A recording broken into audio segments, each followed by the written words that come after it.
नमस्कार दोस्तों, Russia Ukraine की वॉर को रोकने के लिए आप सबको पता है कि एक यूक्रेन पीस समिट रखा जा रहा है जो कि स्विट्जरलैंड के अंदर में होने वाला है। इस यूक्रेन की पीस समिट में 100 से भी ज़्यादा नेशंस को यहाँ पर इनवाइट किया गया है और इसी के लिए भी जो G7 समिट में जेलेंस्की से मुलाकात हुई थी हमारे प्रधानमंत्री नरेंद्र मोदी जी की, तो वहाँ पर भी जेलेंस्की ने रिक्वेस्ट किया था नरेंद्र मोदी जी से कि आप ज़रूर से इस पीस समिट में आइए और उनको भी वहाँ पर इन्वाइट किया था। क्योंकि देखो, यूक्रेन को भी पता है कि वहाँ पर किसी न्यूट्रल कंट्री का होना बहुत ज़्यादा ज़रूरी है अगर आपको इस पूरे पीस समिट की वैलिडिटी को बनाए रखना है। क्योंकि इसमें 100 नेशंस और ऑर्गेनाइजेशंस के हेड्स पहुंचेंगे और जितने भी नेशंस और ऑर्गेनाइजेशंस पहुंचेंगे आपको पता है ये सब एक ब्लॉक मतलब वेस्टर्न ब्लॉक के ही नेशंस होंगे। वो सारे पपेट नेशंस आएंगे जो कि यूएस की बात में हाँ सर हिलाते रहेंगे। तो इसीलिए उनको चाहिए कि कोई ऐसा कंट्री वहाँ पर पहुँचे जो कि न्यूट्रली इस पूरे मामले को देखता हो और न्यूट्रली उसको जज कर सके, ताकि रशिया को भी मनाने में आसानी हो। बिकॉज यहाँ पर रशिया को तो आपने बुलाया नहीं, तो उनको मनाने में आसानी हो, इसीलिए जेलेंस्की ने हमारे प्रधानमंत्री नरेंद्र मोदी जी को भी इसमें इन्वाइट किया है। अब जो ये स्विट्जरलैंड के अंदर में यूक्रेन पीस समिट होने वाली है, उससे पहले यूएस की वाइस प्रेसिडेंट कमला हैरिस ने एक बहुत बड़ी अनाउंसमेंट कर दी है। उन्होंने $1.5 बिलियन का और फंड जो है वो यूक्रेन को प्रोवाइड कर दिया है एनर्जी सेक्टर को बूस्ट करने के लिए, या आप कह लो एनर्जी सेक्टर में रिपेयर करने के लिए। अब आप सबको पता है अभी जो G7 की समिट हुई तो G7 कंट्रीज ने $50 बिलियन की असिस्टेंस दी यूक्रेन को। वहीं दूसरी तरफ खुद यूएस ने अपने लेवल पर इंडिपेंडेंटली $1.5 बिलियन का और फंड अनाउंस कर दिया है अब उनके एनर्जी सेक्टर को रिपेयर करने के लिए। अब देखो हुआ क्या है एक्चुअली, अभी पिछले कुछ टाइम में, पिछले 1-2 महीने में रशिया ने उनके विलेजेस को या उनकी पॉपुलेशन को टारगेट नहीं किया बिल्कुल भी। रशिया ने उनके एनर्जी बहुत सारे पावर प्लांट्स को टारगेट किया है, उसको पूरी तरीके से डिस्ट्रॉय कर दिया है।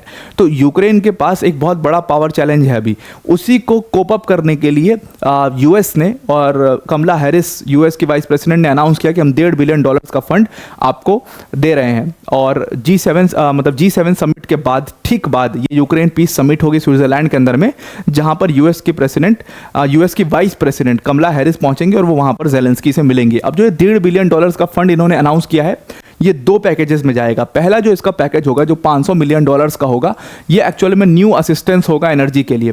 न्यू एनर्जी असिस्टेंस मतलब कि ये नया जो अनाउंस हुआ है फंड वो है, और जो पुराना जो बचा हुआ $324 मिलियन है वो एक्चुअल में पहले ही अनाउंस हो चुका था एनर्जी के रिपेयर के लिए, एनर्जी इंफ्रास्ट्रक्चर के रिपेयर के लिए। तो वो भी इसी के साथ मिला करके टोटल $1.5 बिलियन का ये फंड जो है वो यूक्रेन को दिया जाएगा। अब ये न्यू असिस्टेंस और ये इंफ्रास्ट्रक्चर रिपेयर के लिए जो जितना भी पैसा है $1.5 बिलियन, ये सिर्फ और सिर्फ एनर्जी सेक्टर को या एनर्जी के इंफ्रास्ट्रक्चर को रिपेयर करने के लिए दिया गया है। इसके अलावा और $379 मिलियन का जो फंड है वो और सैंक्शन किया है कमला हैरिस ने, उसकी भी अनाउंसमेंट की है कि $379 बिलियन यूक्रेन को और दिए जाएंगे। और ये $379 बिलियन जो होंगे वो रेफ्यूजी के हेल्थ सर्विसेज के लिए, शेल्टर के लिए, वाटर, सैनिटेशन, इन सारी चीज़ों के लिए यूज़ किए जाएंगे। इसी चीज़ से प्रॉब्लम है डोनाल्ड ट्रंप को। आपने देखा होगा कि डोनाल्ड ट्रंप काफ़ी एंटी यूक्रेन रहते हैं, या किसी भी कंट्री में वॉर चल रहा है उससे बहुत एंटी रहते हैं कि यूएस को नहीं इन्वॉल्व होना चाहिए, इट्स नॉट यूएस वॉर, ये बार बार कहते हैं वो। उनको एक्चुअल में प्रॉब्लम इसी चीज़ से है। उनका कहना साफ साफ ये है, और कई बार उन्होंने बोला भी है कि ये इतने भर के जो हम अमाउंट्स पैसे देते हैं, ये तो हम लोन के तौर पे देते नहीं हैं, ये तो हम असिस्टेंस देते हैं, और असिस्टेंस का पैसा वापस तो आता नहीं है।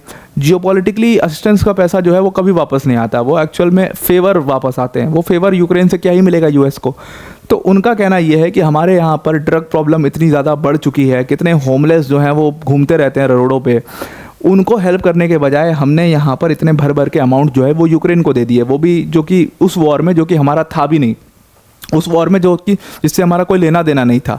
नेटो तो सबका वॉर है, मतलब सबका ऑर्गेनाइजेशन है, तो ये तो नेटो का वॉर हुआ, सबको फंड्स देने चाहिए, लेकिन यूएस इतना भर के क्यों दे रहा है, ये उनका कहना था। और इसी को लेकर के जो कंप्लीट अब डिबेट भी देखना जो होती रहती है उसमें भी डोनाल्ड ट्रंप सेम चीज़ कहते हैं।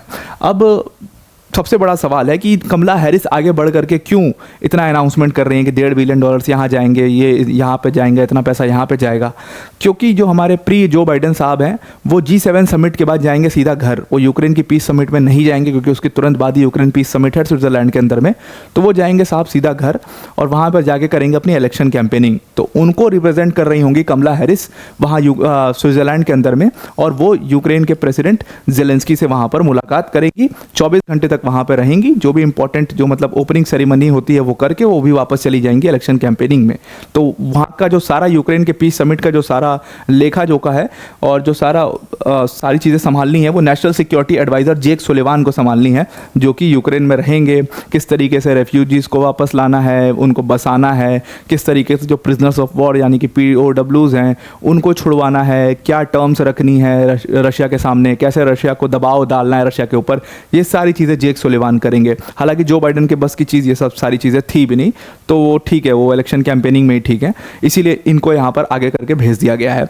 अब सबसे इस पूरे मैटर की आयरनी जो मैंने आपको स्टार्टिंग में ही बताई कि इसमें 100 से भी ज़्यादा कंट्रीज़ और नेशन ऑर्गेनाइजेशंस आ रहे हैं, सबके हेड्स आ रहे हैं, लेकिन यहाँ पर इन 100 कंट्रीज़ के ऑर्गेनाइजेशंस और हेड्स आ रहे हैं और जिसकी जो मेन प्रॉब्लम है, दो लोगों की प्रॉब्लम है, ये रशिया की और यूक्रेन की, उन दोनों में से रशिया को बुलाया ही नहीं गया है। जो रशिया इज़ द एग्रेसर, जिसको ये लोग बोलते हैं कि रशिया एग्रेसर है, इसने ये वॉर शुरू कर दिया, उसी रशिया को आपने बुलाया नहीं। और रशिया के इसीलिए व्लादिमीर पुतिन ने भी साफ कर दिया था ना कि इसकी कोई वैलिडिटी नहीं है इस यूक्रेन पीस समिट की, इसको मैं नहीं मानता। हालांकि अभी रिसेंटली क्या हुआ है कि पुतिन जब भाई उनके ऊपर भी काफ़ी प्रेशर है और वो देख रहे हैं दूसरी तरफ कि इतने फंड्स जब किसी कंट्री को मिल रहे हैं भर भर के, जितनी उसकी इकॉनमी नहीं उतने फंड्स आ गए होंगे उसके पास, तो वो कंट्री एक बहुत बड़ा खतरा हो सकती है रशिया के लिए। तो उन्होंने अपनी तरफ से एक पीस डील जो है वो ब्रोकर करने की कोशिश करी है। उन्होंने ज़ेलेंस्की को अपनी एक लिस्ट दी है कि ये मेरी टर्म्स एंड कंडीशंस है, अगर आप इन टर्म्स एंड कंडीशंस को मानते हो तो आप बिल्कुल हम सीज़ फायर कर देंगे तुरंत ही। उन्होंने एक पूरी लिस्ट दी और मतलब ऑन कैमरा आकर के उन्होंने बोला कि माई कंडीशंस आर वेरी सिंपल, और उसके बाद वो लाइन से अपनी कंडीशंस को बोलते चले गए। तो ज़ेलेंस्की के पास हालांकि ज़ेलेंस्की जो है उन्होंने वो सारी कंडीशंस को सुना, उसको मानने से इनकार कर दिया बिल्कुल भी। तो इसीलिए ये यूक्रेन की पीस समिट हो रही है और ज़ेलेंस्की को अभी मानने से इनकार करना भी था, बिकॉज जो उनकी इंपॉर्टेंस है वर्ल्ड में वो काफ़ी बढ़ गई है। आप देखो कि हर समिट में, चाहे कोई भी समिट हो, G7 हो या कोई भी हो, हर जगह पर ज़ेलेंस्की को एज एन इनवाइटी बुलाया जाता है, उनको वो रिस्पेक्ट दी जाती है, उनको असिस्टेंस मिलती है। तो असिस्टेंस से ज़्यादा तो और क्या ही चाहिए उनको, वो असिस्टेंस ही तो चाहिए उनको सर्वाइव करने के लिए, वो मिल रही है उनको बाकायदे। तो इस वजह से, और इसीलिए ना यूक्रेन के लोग परेशान हैं, ज़ेलेंस्की बहुत खुश है। तो इसीलिए लोग कहते हैं ना यूक्रेन के कि it's not Ukraine's war, it's just Zelensky's war which is going on. और यही सच में हो रहा है, बिकॉज ये जो सीज़ फायर एग्रीमेंट का मौका मिला था, इसको ब्रोकर करना चाहिए था कुछ कंट्रीज़ की हेल्प लेकर के, अभी तुरंत ही हो जाता सीज़ फायर। अभी आप यूक्रेन पीस समिट करोगे, ये सब तमाशा करोगे, रशिया मानेगा नहीं उसको, फिर वही वाली बात होगी जो इजराइल और हमास की हुई। कितने सारे ब्रोकर, कितने सारे सीज़ फायर एग्रीमेंट्स साइन होते होते रह गए। क्यों होते होते रह गए? बिकॉज एक्चुअली में इजराइल चाहता ही नहीं था कि ये साइन हो, इसलिए वो साइन होते होते रह गए। वही कुछ कंडीशन यहाँ पर भी आपको दिखाई देगी, and Zelensky is just the scapegoat in whole condition. तो आई होप आपको ये पूरा आर्टिकल समझ में आ गया होगा। वीडियो को एंड करने से पहले अनअकैडमी टीम की तरफ से एक बहुत बड़ी अनाउंसमेंट है। देखो, इस बार यूपीएससी CSC 2023 के जब रिजल्ट्स आए तो अनअकैडमी ने उसमें 300 से भी ज़्यादा सिलेक्शन दिए, जिसमें ऑल इंडिया रैंक 1 यानी कि आदित्य श्रीवास्तव सर भी हमारे ऑनलाइन प्लेटफॉर्म के ही लर्नर थे। तो आप समझ सकते हो किस तरीके की क्वालिटी अनअकैडमी हमें प्रोवाइड करती है। अब जो ये हमारी सक्सेस है उसको हम अकेले सेलिब्रेट नहीं करना चाहते, बल्कि अपनी वर्ल्ड अफेयर्स की ऑडियंस के साथ मिल करके सेलिब्रेट करना चाहते हैं। और इसीलिए हमने अपनी यूपीएससी CSC की कोर्स फीस, जिसमें आपके 1 लाख 1.5 लाख तक रुपए लग जाते थे, उसमें बिगेस्ट एवर प्राइस ड्रॉप करके उसकी कोर्स फीस सिर्फ और सिर्फ 29,999 कर दी है।